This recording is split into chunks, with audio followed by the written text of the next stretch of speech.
옛날 옛적 프랑스의 한 작은 마을에 샤를이라는 소년이 살고 있었다. 그의 가족은 대대로 이 마을에 조그마한 농장에서 포도 농사를 지어왔다. 마을은 이웃한 넓은 포도밭들이 펼쳐져 있어 매년 열리는 수확 축제 동안 전 세계에서 방문객들이 찾아오곤 했다. 샤를리는 포도를 수확하는 일에 큰 자부심을 가지고 있었지만 그는 다른 꿈을 꾸고 있었다. 그는 태어날 때부터 음악을 사랑했고 특별히 샹송을 잘 부르기로 유명했다. 어머니는 아들이 노래하는 것을 들으며 그가 큰 무대에 서는 날을 상상하곤 했지만 아버지는 현실적으로 농장일에 신경을 더 쓰기를 원했다. 어느 여름 수확철이 다가오자 마을은 축제를 준비하기에 분주했다. 샤를리는 어머니의 옛 라디오에서 나오는 샹송을 들으며 노래를 따라 연습했고 주말에는 마을 광장에서 작은 공연을 펼치며 자신감을 키웠다.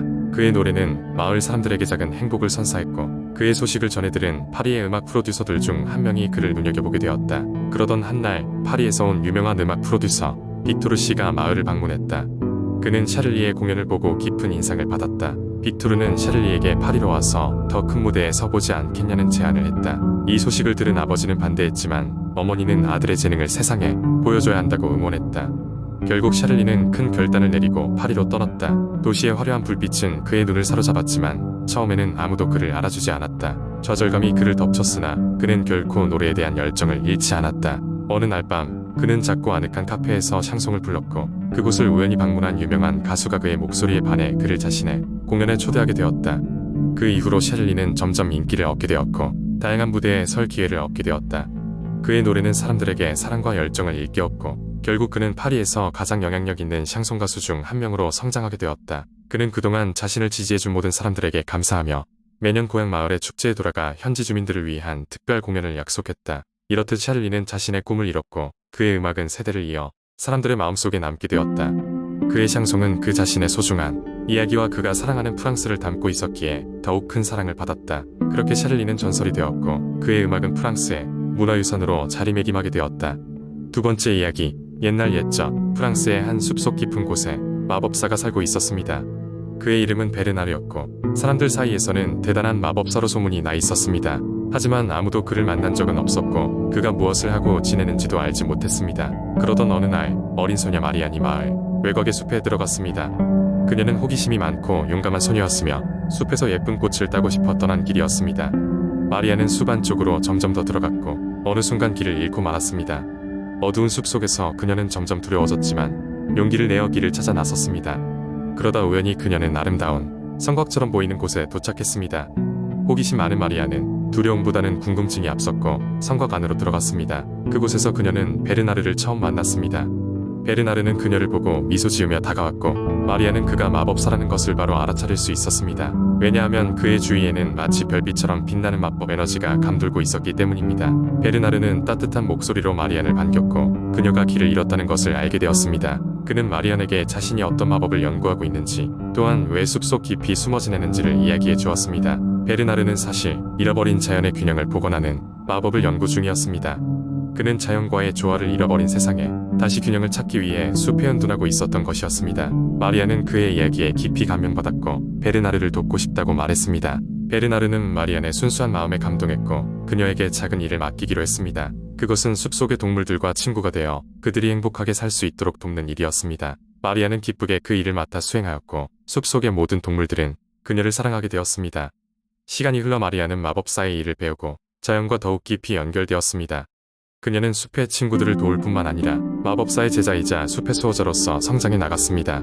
베르나르와 마리아는 함께 자연의 균형을 이루는 마법을 완성해 나갔고 그들의 노력이 결실을 맺어 숲은 다시 한번 찬란한 조화를 이루게 되었습니다. 이후 마리아는 마을로 돌아와 사람들에게 숲과 자연을 사랑하는 법을 가르치며 마법사가 남긴 숲의 이야기를 전파했습니다. 그녀의 노력 덕분에 마을 사람들 역시 자연과 조화롭게 살아가게 되었고 이 이야기는 마리안의 후손들에게도 전해져 오래도록 기억되게 되었습니다. 그리고 마리안의 이야기는 프랑스 전역에 전해져 사람들 사이에서 오랫동안 사랑받는 동화로 남게 되었습니다. 세 번째 이야기. 오래전 프랑스의 작은 마을 근처에는 마법이 깃든 숲이 있었습니다. 이 숲은 외부에서 봤을 때에는 평범한 숲처럼 보였지만 숲 깊숙한 곳에는 매혹적인 생명체들이 살고 있었으니 그 중 하나가 바로 작은 요정 레베카였습니다. 레베카는 손바닥만 한 크기로 황금빛 머리카락과 투명한 날개를 가진 요정이었습니다. 그녀의 임무는 숲속의 균형을 맞추는 것과 조화를 유지하는 것이었죠. 다른 요정들과 함께 레베카는 항상 숲속 동물들과 식물을 보살피며 그들이 필요로 하는 도움을 주었습니다. 어느 날 마을의 소년 루이즈가 숲으로 들어섰습니다. 마을 사람들은 숲의 깊은 곳으로 가면 안 된다는 전설을 믿고 있었지만 모험심 많은 루이즈는 호기심을 억제할 수 없었습니다. 숲을 탐험하던 루이즈는 우연히 요정들의 마법의 공간에 발을 들였고 곧 레베카와 마주치게 되었습니다. 레베카는 처음에 사람을 보고 놀랐지만 곧 루이즈의 순수한 마음을 알아채고 그에게 숲과 요정들의 존재를 비밀로 해줄 것을 부탁했습니다. 루이즈는 그 비밀을 지키기로 했고 대신 레베카는 작은 마법을 사용해 루이즈가 위험에 처할 때마다 도움을 주기로 약속했습니다. 시간이 흐르고 사악한 사람이 마을을 위협하는 사건이 생기게 되었습니다. 그 사람은 숲의 자원을 가지고 자신의 권력을 쌓으려 했고 마을 사람들은 어찌할 줄을 몰랐습니다. 루이즈는 레베카에게 도움을 청했고 레베카와 요정들은 마법의 힘을 이용하여 숲을 보호하고 사악한 사람의 계획을 무산시켰습니다. 그 사건 이후로 루이즈와 마을 사람들은 숲과 그 안에 숨겨진 요정들을 감사히 여기게 되었고 숲은 더욱 아름답고 풍요로워졌습니다. 루이즈는 레베카와의 우정을 평생 간직했으며 두 친구는 숲의 평화를 지키며 함께 살아갔습니다. 그들만의 비밀을 간직한 채 숲은 여전히 그 자리에 있으며 어느 누구도 그 존재를 알지 못하는 신비로운 일들을 속삭이며 사람들의 마음속의 자연에 소중함과 환상의 가능성을 심어줍니다. 그리고 그렇게 매혹적인 요정 레베카의 이야기는 오랜 세월 후에도 사람들의 상상 속에서 살아 숨쉬었죠. 네 번째 이야기. 옛날 옛적 프랑스의 끝없는 평야와 푸른 숲이 펼쳐진 작은 마을 라블링의 마농이라는 작은 소녀가 살고 있었습니다. 마농은 항상 모험심이 넘치고 호기심이 많은 아이로 마을 사람들 사이에서 유명했습니다. 그녀는 특히 숲속 깊은 곳에 있다는 마법의 호수 이야기를 듣고 큰 매력을 느꼈습니다. 누구도 그 호수를 본 사람은 없었지만 그곳에 도착하는 자는 원하는 소원을 이룰 수 있다는 전설이 전해지곤 했습니다. 어느 햇볕이 따스한 아침, 마농은 드디어 결심을 했습니다.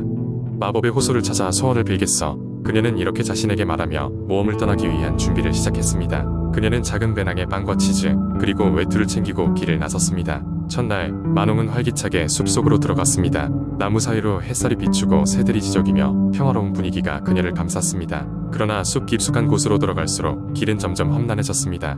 바닥에는 가지와 바위가 널려 있었고 길을 잃기 쉬운 복잡한 샛길들이 많았습니다. 하지만 마농은 용감하게 계속해서 걸어갔습니다. 이틀째 아침, 마농은 야영을 했던 자리에서 일어나 길을 나섰습니다. 그러나 이번에는 전날보다 길이 더욱 거칠고 어두웠습니다. 그녀는 도중에 나무 위에서 떨고 있는 작은 새를 발견했습니다. 사파레라 불리는 이 작은 새는 부리와 날개에 상처를 입고 있었습니다. 마농은 주저하지 않고 새를 돌봐주기로 했습니다. 그녀는 새를 조심스레 안고 물과 빵을 조금 나누어 주었습니다. 그런 친절 덕분인지 새는 금방 건강을 회복했습니다. 사파레 새는 마농에게 고마움을 표현하기 위해 그녀가 길을 찾을 수 있도록 도와주겠다고 약속했습니다. 사파레는 날아올라 숲을 훤히 내려다볼 수 있었고 마농이 가야 할 방향을 이끌어 주었습니다. 마농은 새의 도움을 받아 다시 길을 찾아 모험을 계속할 수 있었습니다. 세 번째 날, 마농은 마침내 전설의 호수에 도착하게 되었습니다. 호수는 마치 수정처럼 맑고 푸르며 주위에는 다양한 빛깔의 꽃들이 만발해 있었습니다. 그리고 호수 중앙에는 작은 섬이 있었고 그곳에는 오래된 나무와 신비로운 정령이 마농을 기다리고 있었습니다. 정령은 마농에게 말을 걸었습니다. 용감한 아이여, 내가 여기 온 이유를 말해주겠니? 마농은 마음속에 고이 간직한 소원을 이야기했습니다. 마을로 돌아가 모두가 행복하게 살게 하고 싶다는 작은 소망이었습니다. 정령은 그녀의 진실한 마음에 감동하여 소원을 들어주기로 했습니다. 정령의 마법으로 마냥 풍족한 수확과 평화가 마을에 깃들었고 마농은 마을로 돌아가 가족과 사랑하는 친구들과 행복한 나날을 보냈습니다. 그리고 사파레 새와의 우정은 더욱 돈독해졌습니다. 마농의 모험은 전설이 되어 오랫동안 전해 내려왔고 그녀의 용기와 친절함은 마을 사람들에게 큰 모범이 되었습니다. 그리고 그 숲의 호수는 누구에게나 열려있지만 오직 진실한 마음을 가진 자만이 소원을 이룰 수 있는 신비로운 곳으로 남아 있었다고 합니다. 이렇게 해서 용감한 마농의 이야기는 끝이 났지만 그녀의 모험과 마음은 언제까지나 사람들의 가슴 속에 남아 새로운 이야기를 만들어갔습니다.